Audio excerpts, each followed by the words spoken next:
अरे दोस्तों, आज फिर मैं आपके सामने एक ऐसी कहानी लेकर आया हूं जिसे सुनकर आपकी रूह कांप जाएगी, आपकी आंखें नम हो जाएंगी और आपके दिल में एक सवाल बार बार उठेगा कि इंसान आखिर इंसान कब तक रहता है, कब वो हैवान बन जाता है और कब फिर से इंसान बनकर लौट आता है। ये कहानी है उत्तर प्रदेश के एक छोटे से गांव की। गांव का नाम है कल्याणपुर। यहाँ की मिट्टी में अभी भी पुरानी संस्कृति की खुशबू बसी है। कच्चे मकान, खेतों के बीच बनी पगडंडियां, सुबह सुबह मंदिर की घंटियां और दूर तक फैले सरसों के पीले पीले खेत। बस इसी गांव में रहती थी हमारी आज की नायिका राधा। राधा नाम ही कितना पवित्र है ना। बचपन से सब उसे राधा रानी कहकर बुलाते थे। गोरा रंग, लंबी चोटी, बड़ी बड़ी काजल लगी आंखें और हंसमुख स्वभाव। जब वो हंसती थी तो ऐसा लगता था जैसे पूरा गांव हंस रहा हो।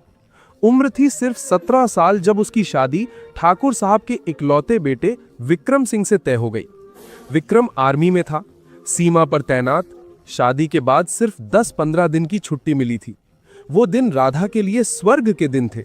विक्रम उसे इतना प्यार करता था कि राधा को लगता था दुनिया की सारी खुशियां उसके हिस्से में आ गई हैं। लेकिन छुट्टी खत्म हुई और विक्रम चला गया बॉर्डर पर। फिर शुरू हुआ राधा का इंतजार। दिन गुजरते गए, महीने गुजरते गए।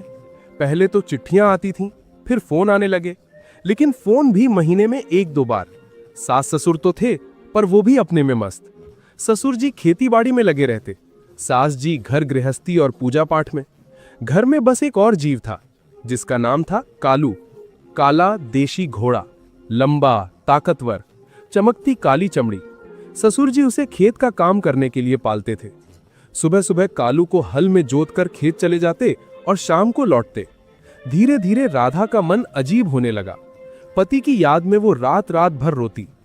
छत पर जाकर चांद देखती और सोचती, कब आएगा मेरा विक्रम, कब गले लगेगा मुझे, कब मेरे सूने जिस्म में फिर से जान डालेगा। दिन में वो घर का सारा काम कर लेती, लेकिन जैसे ही रात होती उसकी आंखों के आगे अंधेरा छा जाता।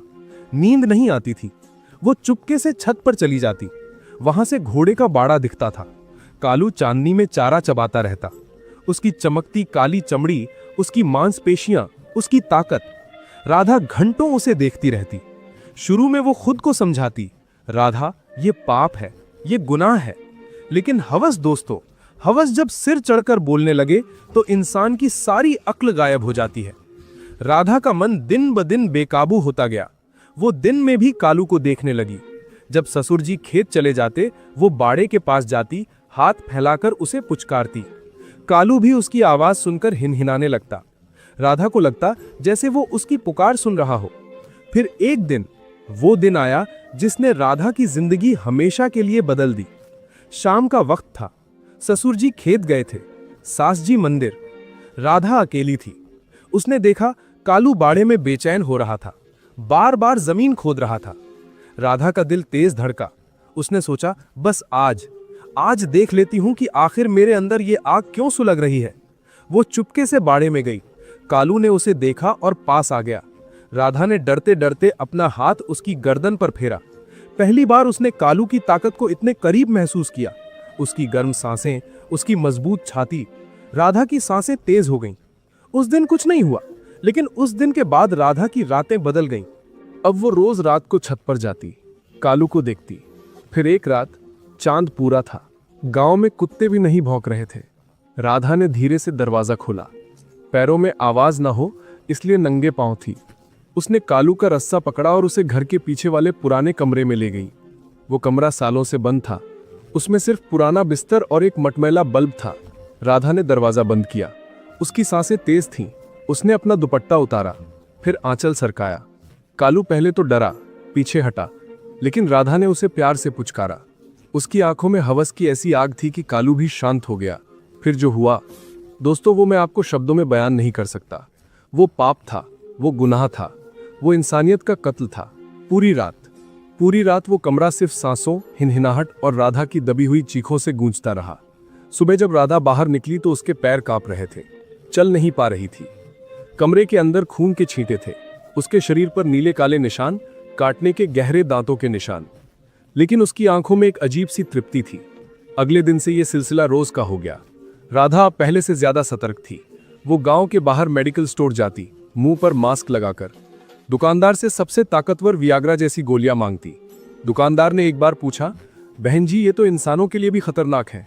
राधा ने मुस्कुराकर कहा, मुझे पता है भैया, मुझे इंसान के लिए नहीं चाहिए।